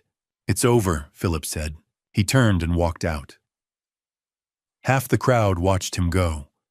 The other half stared at Ashley with shock and disgust. I reached into my jacket and pulled out Dad's leather journal. There's one more thing everyone needs to hear, I said. My father kept a journal for the last 2 years of his life, and every single page is a record of how Ashley and Marcus treated him. I opened the journal. I'm going to read it, I said, all of it. Before I open this journal and show you what's inside, tell me how invested are you in this story right now? Rate it 1 to 10 in the comments. I want to see who's still with me. Quick reminder. The narrative ahead contains some fictional details crafted for emotional impact and learning. If you'd rather not continue, this is your moment to step away. I stood before the microphone, the leather journal open in my hands. The ballroom had gone silent again, 300 people holding their breath, waiting. The only sound was Ashley's soft sobbing from somewhere behind me. I cleared my throat and began to read. March 12th, 2017. I said. Ashley came to visit today. She asked about the estate plan again. Again. This is the 3rd time this month. I'm starting to think she only comes when she wants something. Whispers rippled through the crowd. I didn't look up. I kept reading. September 8th, 2017. I fell in the kitchen today. I called Ashley. She said she was too busy with a case. I called Marcus. No answer. I called Gerald. He was there in 20 minutes and stayed with me all night at the hospital. Rosa pressed a tissue to her eyes. Several guests shifted uncomfortably in their seats. January 15th, 2018. I continued. Ashley and Marcus stopped by today. First time in 4 months. They spent the whole visit photographing the house and asking about property values. They didn't ask how I was feeling. More whispers. I turned the page. June 22nd, 2018. My voice wavered, but I forced it steady. My medication was moved again. I can't find my heart pills. Ashley was here yesterday going through my office. When I asked her, she said I must have misplaced them. But I didn't. I'm starting to wonder if I stopped. Let the implication hang in the air. A guest gasped. Wait, is he saying? Victoria Harper stood, her voice sharp with horror. Ashley, did you tamper with your grandfather's medication? Ashley's voice cracked. No, I never did that. He's lying. But the murmurs in the room said otherwise. People were starting to understand. I turned another page. November 3rd, 2018. I read. I haven't seen Ashley or Marcus in weeks. I hired a caregiver, Rosa. Gerald doesn't know. I don't want him to feel guilty. He works too hard already. Rosa nodded, tears streaming down her face. I flipped to the last entry. My hands trembled as I read the date. March 5th, 2019. My voice broke. I had to stop, swallow, gather myself. Tears blurred my vision, but I wiped them away and kept going. I signed the new will today. 95% to Gerald. Nothing for Ashley and Marcus. Samuel asked if I was sure. I'm sure. Gerald is the only one who loves me. The room was dead silent. I read the final lines, my voice barely above a whisper. If something happens to me, Samuel will give Gerald the truth, and Ashley and Marcus will face the consequences of their choices. Gerald, you were never a disappointment. You are my son, and I love you. Tears rolled down my face.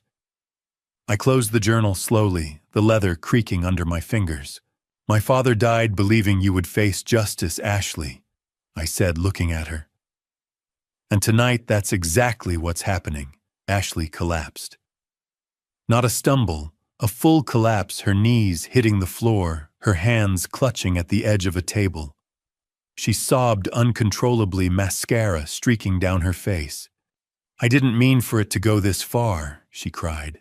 I needed the money. I had loans, debts. The law firm was so competitive." "So you stole from your own father," I said. "You made me believe my father was ashamed of me so you could live in a penthouse." Ashley's voice rose to a shriek. "I was going to tell you, I was going to pay you back. I swear."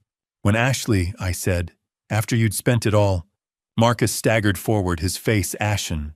His voice came out broken, barely audible. "Dad, I'm sorry," he said. "Ashley told me Grandpa changed the will because he thought you didn't need the money. She said you'd be fine with 50,000. I didn't know she forged it until when Marcus," his voice cracked, "until a year ago. I was 22. She told me the truth and gave me $500,000 to keep quiet. She said if I told you, we'd both lose everything. I took it. I'm a coward, Dad. I'm so sorry." I stared at him. My son. 23 years old, and he'd been manipulated by his sister since he was 19. Part of me wanted to reach out to tell him I understood. But not yet. Not here. Victoria Harper stepped forward, her expression cold. "Ashley," she said, "as of this moment, you are suspended from the firm pending investigation. If these allegations are true, you will be disbarred and face criminal prosecution." An older man in the crowd stood Judge Morrison, a family court judge who'd known Dad. "Gerald Watson," he said, his voice carrying across the ballroom. "I knew your father. He was a good man. What Ashley did constitutes fraud, forgery, elder abuse, and embezzlement. I will personally ensure this case goes to trial as quickly as possible." The crowd began to move. One by one, guests stood and walked toward the exits. Some shook my hand as they passed. Others stared at Ashley with disgust. "I can't believe she did that. To her own father. She seemed so perfect. And in front of 300 people. Within minutes, half the room was empty. Ashley was left kneeling on the floor, mascara smudged, surrounded by broken glass and scattered roses. I walked over and crouched down so I was eye level with her. My voice was quiet, almost gentle. "But you made me believe I was nothing, Ashley," I said. "You made me carry that shame for 3 years while you lived off stolen money. But you know what? You were wrong. Dad was proud of me, and that's something you can never take away." Ashley sobbed. "Dad, please!" I stood up. "See you in court." I turned and walked toward the exit. Dan, Samuel, Rosa, Marie, and Father Mike fell into step beside me. As we left, the door swung shut behind us, the heavy wood muffling the sound of Ashley's crying. That night I didn't feel victorious. I felt hollow. Because exposing the truth meant losing my children. But it also meant honoring my father's wishes. And that was enough. 48 hours after the engagement party, I sat in my apartment, exhausted. My phone had been ringing non-stop for 2 days. News outlets, reporters, Dad's old colleagues, everyone wanted to talk. On my laptop screen, I scrolled through the headlines. Riverside attorney accused of $3.3 million estate fraud. Riverside Daily. Daughter allegedly forged will stole father's inheritance. Regional Forum. Engagement party turns into courtroom drama. Viral social media posts. The story had spread faster than I'd imagined. Within 48 hours, everyone in Riverside knew Ashley's name. And mine. My phone buzzed. Dan's name lit up the screen. "Dan," I said, answering. "You seen the news? All of it. You holding up?" I rubbed my eyes. "I don't know anymore. I keep thinking about her face when Philip walked out, when the crowd turned on her. She looked destroyed." "Well, she brought this on herself, Gerald." "I know," I said quietly. "But she's still my daughter." There was a pause on the other end. Then Dan said, "You're a better man than I am." At the law firm downtown, Ashley sat across from Victoria Harper in a cold, sterile conference room. Victoria's expression was carved from stone. "Ashley," Victoria said, her voice clipped, "the firm's ethics board has reviewed the evidence presented at your engagement party. We have no choice but to suspend you immediately pending a full investigation." Ashley's voice came out hollow. "Victoria, I can explain." "But there's nothing to explain," Victoria said. "You committed fraud. You forged legal documents. You stole from your own father. Do you understand what this means for the firm's reputation?" Ashley's voice dropped to a whisper. "I understand." "Your license is under review by the state bar," Victoria continued. "You'll likely be disbarred within 6 months, and if the district attorney presses charges, which they will, you'll be facing prison time." Ashley left the firm carrying a box of personal belongings. Reporters and photographers were waiting outside. "See, Ashley, did you forge your grandfather's will? How much money did you steal? Do you have anything to say to your father?" Ashley pushed through the crowd, head down, and climbed into a cab. The door slammed shut, and she was gone. Marcus sat in a coffee shop, his laptop open. His phone rang. The investor. "Marcus." The voice on the other end said, "We've seen the news. The board voted to pull our funding. We can't be associated with this scandal." Marcus's voice cracked. "Wait. Please, I wasn't involved in forging the will. You took $500,000 in hush money, Marcus. That's complicity. We're out." The call ended. Marcus stared at the screen, investment withdrawn. I sat in Judge Morrison's office, the leather chair creaking under me. The judge reviewed the documents I'd brought: Samuel's testimony, the bank statements, Dad's journal. "Gerald," Judge Morrison said, looking up, "this is one of the clearest cases of estate fraud I've seen in 30 years. The district attorney is moving forward with charges. They have enough evidence, they don't need your cooperation to prosecute." I leaned forward. "What's Ashley looking at?" 5 to 10 years for fraud, forgery, and embezzlement, the judge said. Marcus could face 2 to 5 as an accomplice, plus restitution fines and permanent criminal records. I swallowed hard. "Is there any other option?" Judge Morrison leaned back in his chair. "You could work with the DA on a plea deal. If Ashley pleads guilty and agrees to the terms, she could get probation instead of prison time." "Probation," I said. "A suspended sentence," he explained. "Typically 2 years in prison, suspended meaning she wouldn't serve time unless she violates the conditions. She'd be on probation for 5 years. Court-ordered community service, mandatory therapy, full restitution. And if she screws up even once, misses a therapy session, skips community service, fails a drug test, she goes to prison immediately. No second chances." I stared at the desk. "And Marcus, the DA might not charge Marcus if he cooperates," Judge Morrison said. "He was manipulated by Ashley, and he's already lost his business. But Ashley, she's the one who orchestrated this. The DA wants her." "I need time to think," I said. Judge Morrison nodded. "Take the time you need. But Gerald, your father wanted justice. This is justice, just not the kind that requires bars and a cell. Sometimes mercy and accountability can coexist. You get to decide which path serves both." When I returned to Fire Station number 14 for my next shift, my colleagues greeted me with a mix of support and curiosity. "Gerald, man, I saw the news," Jake said. "That's crazy what your daughter did." Maria stepped closer.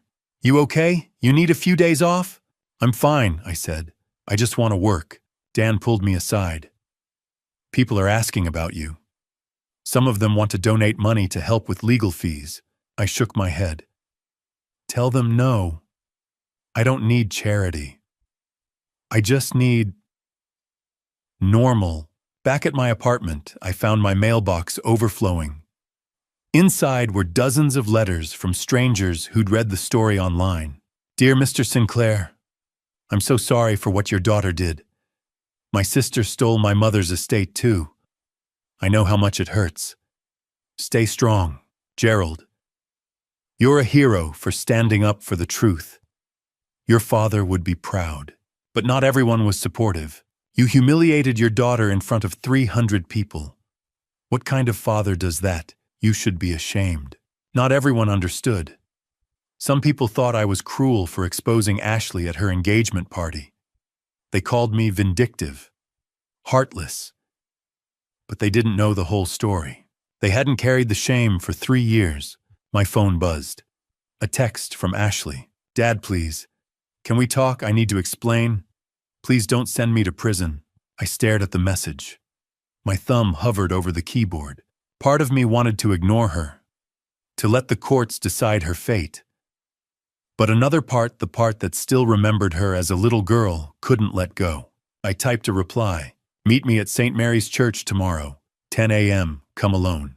I hit send. I wasn't ready to forgive her, but I was ready to listen. Because that's what my father would have done.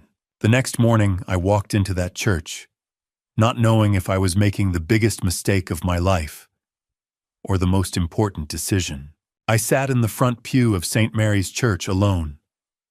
Morning light filtered through the stained glass windows, casting colored patterns across the worn wooden floor. The church was silent except for the distant hum of traffic outside. The door creaked open. Ashley stepped inside. She didn't look anything like the polished attorney from the engagement party. No makeup. Her hair was pulled back in a messy bun. Her eyes were red and swollen. She wore jeans and an old sweater. Dad, she said, her voice hesitant. I didn't look at her. Sit down. She sat beside me, leaving a gap between us. I don't know where to start, she said. Start with the truth, I said. Ashley took a deep breath.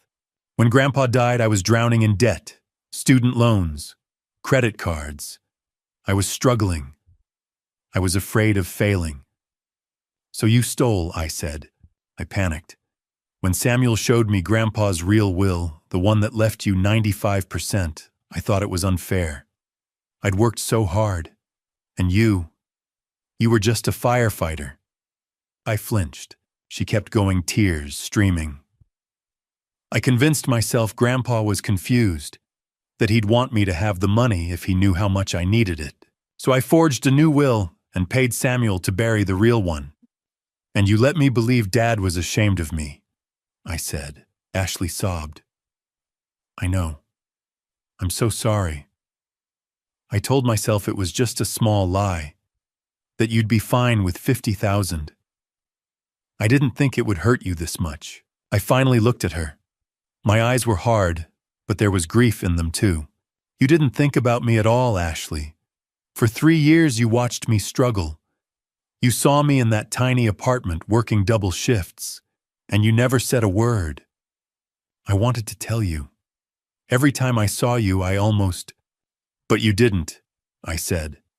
You chose the money, the penthouse, the lifestyle, the lies, and you dragged Marcus into it too. Ashley's voice broke. I know. I destroyed everything. My career, Philip, Marcus's business, and us. Footsteps echoed from the back of the church. Father Michael O'Connor walked down the aisle. Gerald, Ashley, he said. May I join you? Please, I said. Father Mike sat across from us. I've been praying for both of you, he said. Gerald, I know you're facing an impossible choice. Justice or mercy. My father wanted justice, I said. He left evidence so Ashley would face consequences. He did, Father Mike said. But he also loved you. And part of loving you was trusting you to decide what justice looks like. I turned back to Ashley. Yesterday I met with the district attorney. She told me they're prosecuting you whether I cooperate or not. The evidence is too strong. Ashley's face went white. You could face 5 to 10 years in prison, but the DA offered a plea deal. If you plead guilty, they'll recommend a suspended sentence. 2 years in prison suspended. You won't go to jail unless you violate the conditions. Ashley's voice shook. What conditions? 5 years probation, I said. 1,000 hours of court-ordered community service. Mandatory therapy every week for 2 years. And you'll pay back every dollar, 3.325 million plus restitution. Father Mike leaned forward. And if she violates probation, she goes to prison immediately, I said. No trial, no second chance. 2 years. Ashley's voice came out choked. Dad, if you want them to prosecute me fully, I understand. I deserve it. But please know I never stopped loving you. My voice turned hard. Love isn't stealing from someone and watching them suffer. Love is showing up. Caring. What I did for Grandpa while you were too busy to visit. Ashley's voice rose almost a wail. I know. I know I let him down. I let you down. I don't deserve forgiveness. I stood and walked to the altar, staring up at the cross. I thought about Dad, about his journal entries, about how he'd been abandoned by the people he loved most. And I thought about what he would want me to do. I turned back to Ashley. I told the DA I'd cooperate if you take the plea deal. Ashley's breath caught. You did. I'm not letting you walk away, I said. You'll plead guilty in court. You'll be sentenced. You'll serve 5 years probation. And if you screw up even once, if you miss therapy, skip community service, fail a drug test, leave the state without permission, you go to prison. Understand. I understand, she whispered. The plea hearing is in 2 weeks. Your lawyer will walk you through it. After you're sentenced, you'll start probation. You'll report to a probation officer every month. I pulled out a handwritten note. This part isn't court-ordered. This is from me. You'll write a public apology. Admit what you did apologize to me and to Grandpa's memory and post it online. The DA doesn't care about this, but I do, Ashley sobbed. I'll do everything, and the money. You have 90 days to liquidate everything and transfer it back, sell the penthouse, figure it out. That money was never yours. She nodded, defeated. I will. I turned to Father Mike. Will you monitor her? I will, he said. I walked toward the door. I stopped at the threshold, not turning around. But if you complete your probation all 5 years, I'll consider letting you back into my life. Not as my daughter. Not yet. But as someone I might be able to forgive someday. Ashley's voice broke. I love you. I paused. I know. I walked out into the morning light. 2 weeks after our meeting at the church, Ashley stood in a courtroom and pleaded guilty to fraud, forgery, and embezzlement. Judge Harrison looked down at her from the bench. Ms. Sinclair, you are hereby sentenced to 2 years in prison, suspended with 5 years probation. You will complete 1,000 hours of court-ordered community service. You will attend mandatory therapy weekly for 2 years. You will pay full restitution of $3.325 million plus interest. If you violate any condition, you will serve the full 2-year sentence. Do you understand? Ashley's voice was barely audible. Yes, Your Honor. Report to your probation officer, Ms. Carter, within 48 hours. This court is adjourned.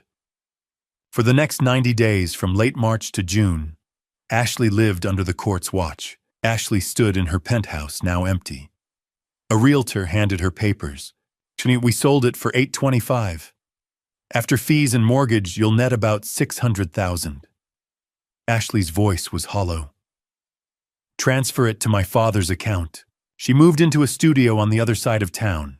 Ashley's probation officer, Ms. Carter, assigned her community service at the Firefighters' Widows Fund.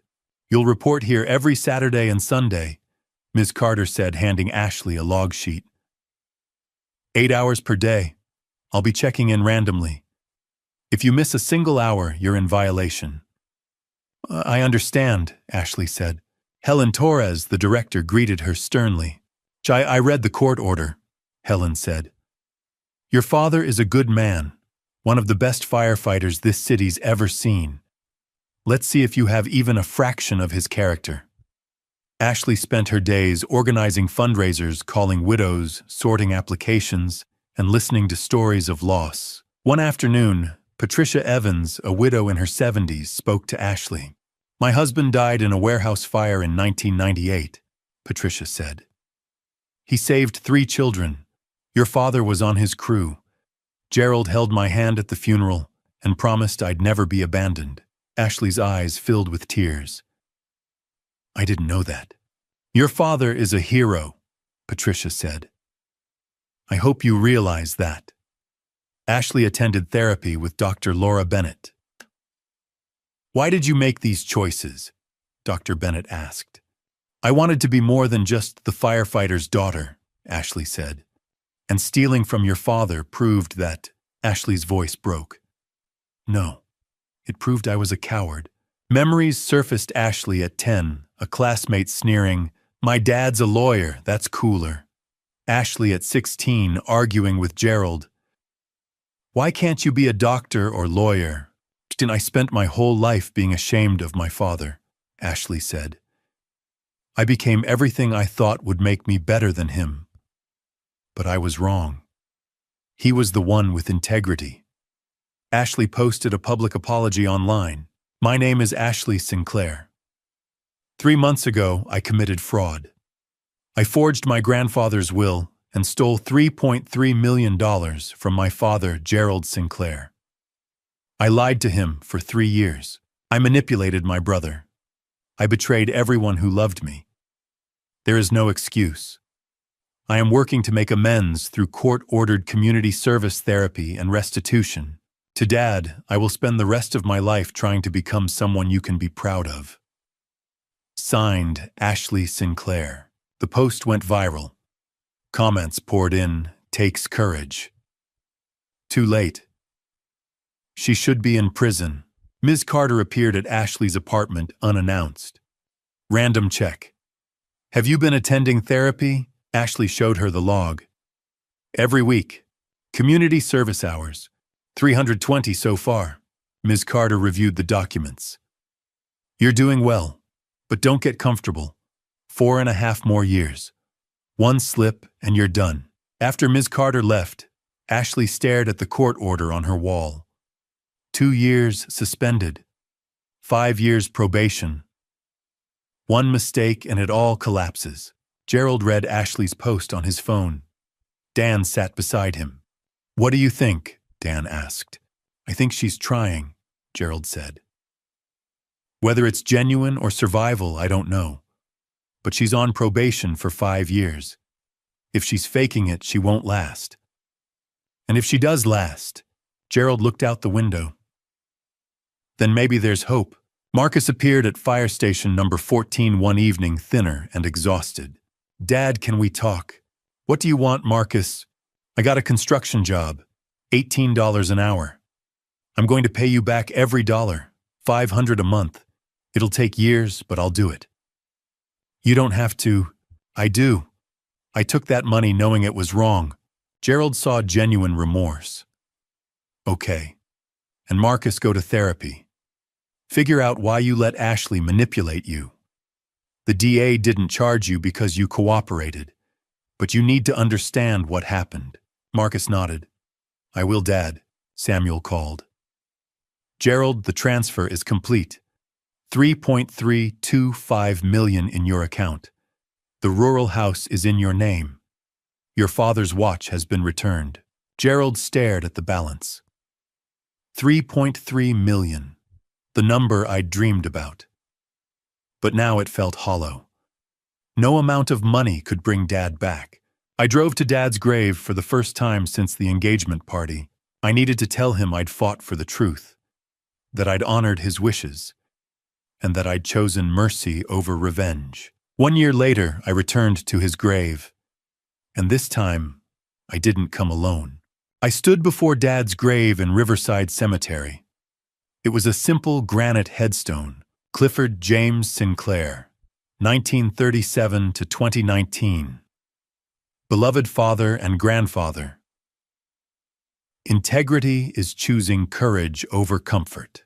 I placed fresh white roses, his favorite, on the grave. "Hey, Dad, I said quietly. It's been a year. I figured I should update you on everything. I sat on the grass beside the headstone and pulled out Dad's pocket watch. I'd had it repaired, and now I wore it every day. I traced the inscription engraved on the back. To Gerald. Always proud of you, Dad. I got the money back, I said. All of it. The house, the trust fund, the watch. Samuel made sure everything was transferred legally. You'd be proud of him. He finally did the right thing. I paused, staring at the watch. Ashley. She completed her 1,000 hours of court-ordered community service 2 months ago. Helen Torres told me she was one of the most dedicated people they'd ever had. She's halfway through her probation now, year 2 of 5. Still going to therapy, still posting updates online about her progress. I pulled out my phone and scrolled to a post Ashley had made 6 months ago. Month 6 of my redemption journey. Today I helped organize a fundraiser for firefighter families. I met a widow whose husband died saving people in 2003. She told me, "Your father visits me every year on the anniversary. He never forgot." I'm learning what real heroism looks like. And it looks like my dad. I set the phone down. I don't know if she's really changed, Dad. But I think she's trying. Marcus is doing better too, I continued. He's still paying me back $500 a month like clockwork. He got promoted to foreman at the construction site. He called me last week and said he's proud to be my son. My voice caught. That's the first time he said that since he was a kid. I looked up at the sky. I moved out of that apartment. I'm living in your rural house now, the one at 847 Mountain View Road. It's quiet, peaceful. I can see why you loved it so much. I smiled, remembering the day I'd walked through the house for the first time in years. 3 bedrooms, big windows surrounded by trees. I was fixing it up slowly, 1 room at a time. I retired from the fire department last month, I said. After 31 years, they threw me a ceremony. Dan gave a speech. He said, Gerald Sinclair saved 47 lives during his career. But the most important thing he saved was his integrity. I started a scholarship fund, I said. The Clifford Sinclair Firefighter Family Scholarship. It helps kids from firefighter families pay for college. The first recipient is a girl named Emma. Her dad died in the line of duty in 2020. She wants to be a nurse. I smiled. You would have loved her dad. She reminds me of Ashley. Before everything went wrong, I heard a car door close behind me. I turned. Ashley was walking toward me holding a bouquet of white roses. She'd changed. Her hair was shorter, her makeup minimal, her clothes simple. She looked older, more tired, but also softer. Hi, Dad, she said hesitantly. I blinked, surprised. Ashley, what are you doing here? I come here every month, she said. To visit Grandpa's grave. Father Mike told me you might be here today. We stood on opposite sides of the grave, neither of us sure what to say. Can I sit down? Ashley asked quietly. It's a public place, I said. Ashley sat on the grass and placed her bouquet next to mine. I completed my 1,000 hours last month, Ashley said. Ms. Torres wrote me a letter of recommendation. She said I reminded her of you, that I had the same work ethic. That's high praise from Helen, I said. I know, she paused. I'm working at a legal aid office now, helping low-income families with estate planning, pro bono. The pay's not much, but it feels right. Good, I said. I've been in therapy for a year now, Ashley continued. Dr. Bennett says I'm making progress. I'm learning how to not measure my worth by money or status anymore. She looked down at her hands. I'm still on probation, year 2 of 5. I report to Ms. Carter every month. I know I have a long way to go. But I'm trying, Dad. Every day I'm trying. Ashley's voice broke. I know I can never undo what I did. I stole from you. I lied to you. I made you believe Grandpa was ashamed of you when the truth was, he loved you more than anything. I looked at her. I know. I don't expect you to forgive me, she said. I just want you to know I'm trying. Every day I'm trying to become the person Grandpa thought I could be. I was silent for a long time.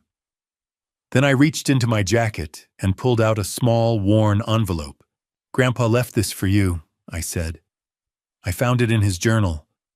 I wasn't sure if I should give it to you, but I think he'd want you to have it now.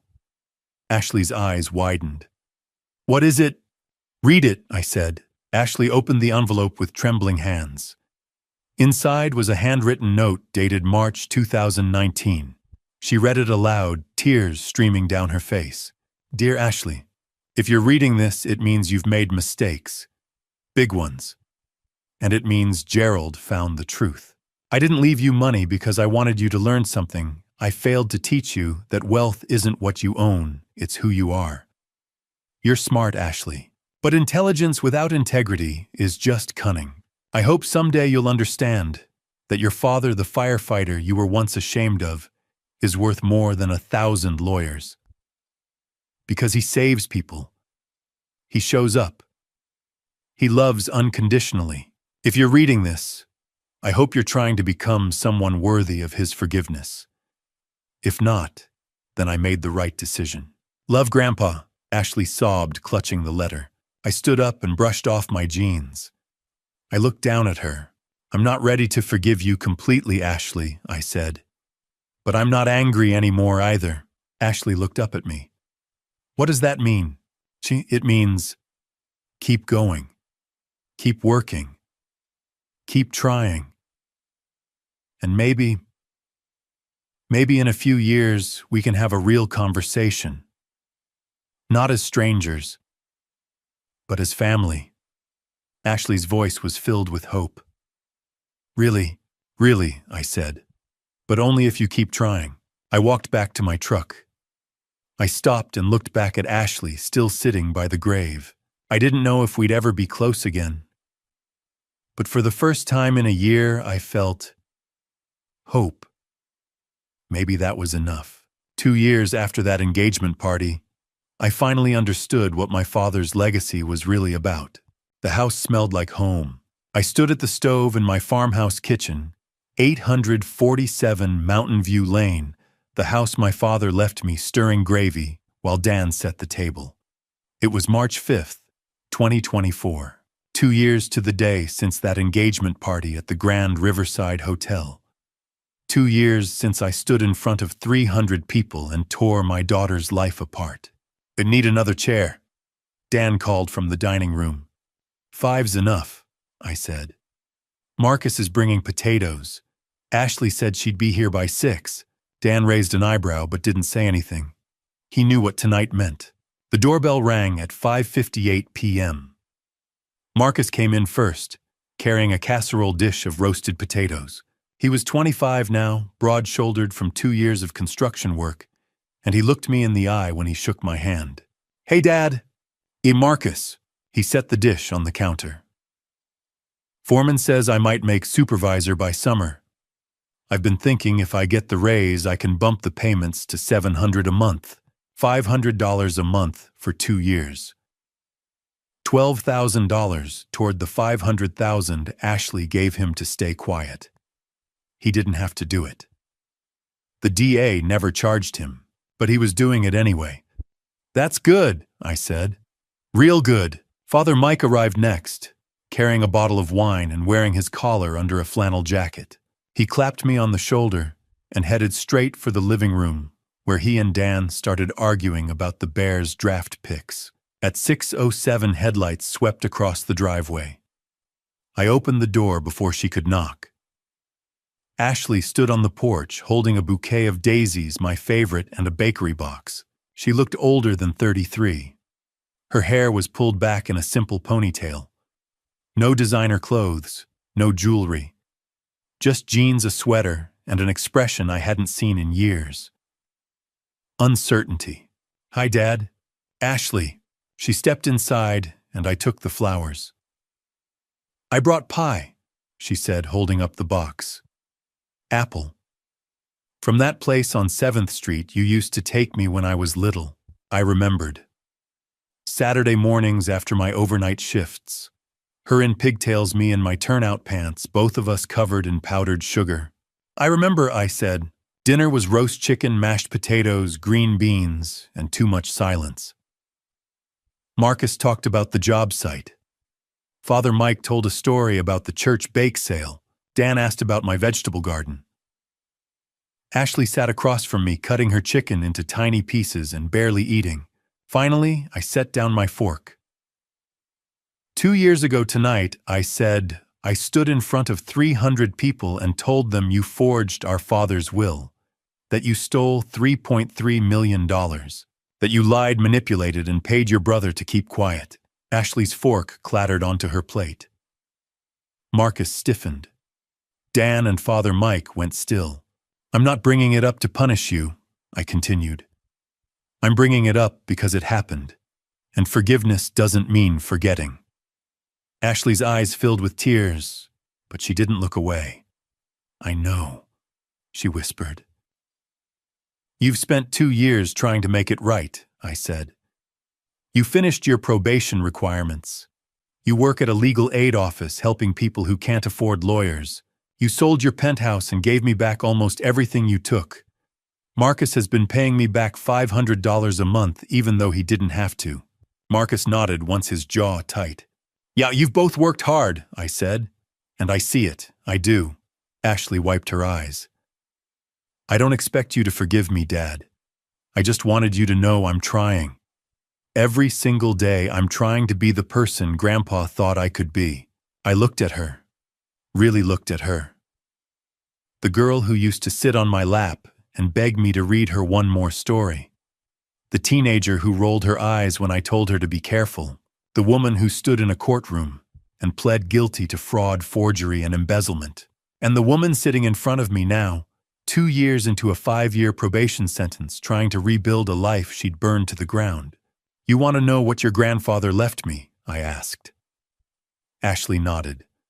$3.3 million. 95% of his estate.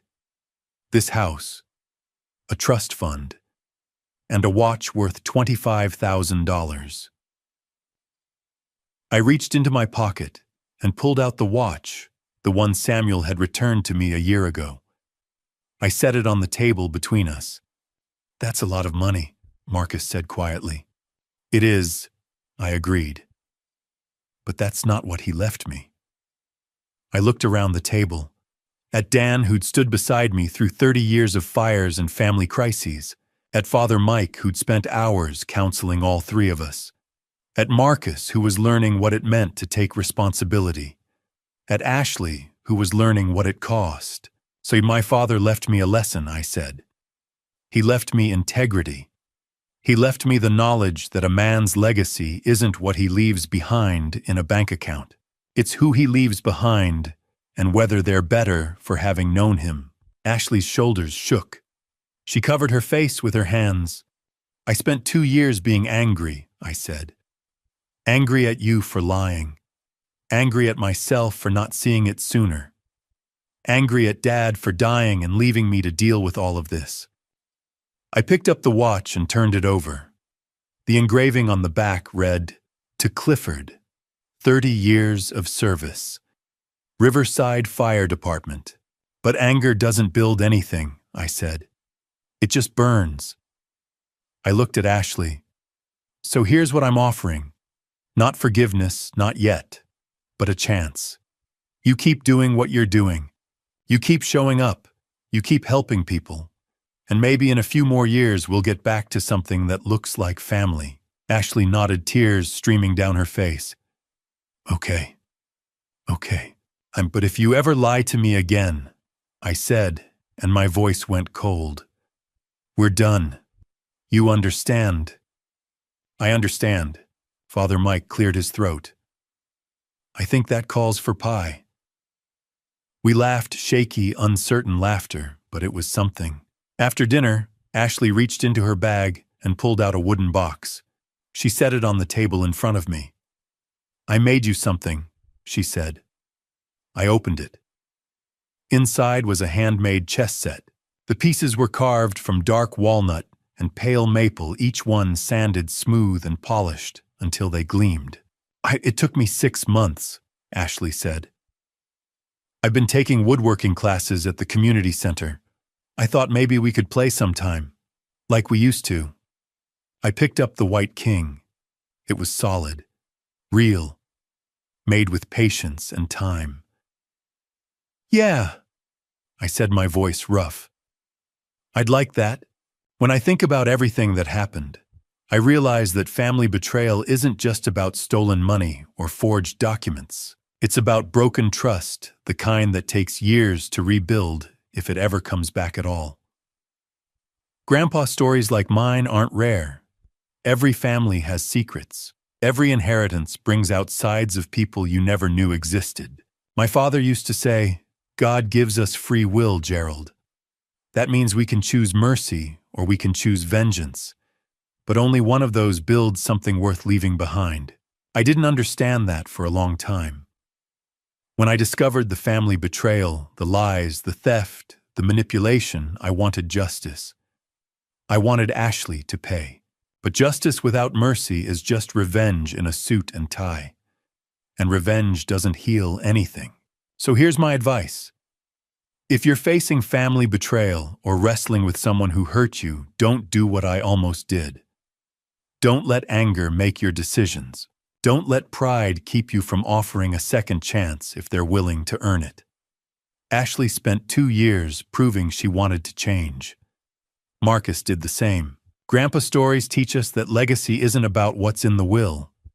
It's about what you do with the time you're given and the people you choose to forgive. My father left me millions, but the real inheritance was the lesson character matters more than cash, and forgiveness is harder and more valuable than justice. That's what I've come to believe. If this resonated with you, I'd love to hear your thoughts. Drop a comment. Share this with someone who needs it. Subscribe for more grandpa stories about life, legacy, and families that survive the unthinkable. Thanks for sticking with me to the end. These stories contain fictionalized elements created for reflection and learning. If that's not for you, feel free to explore other content. Take care.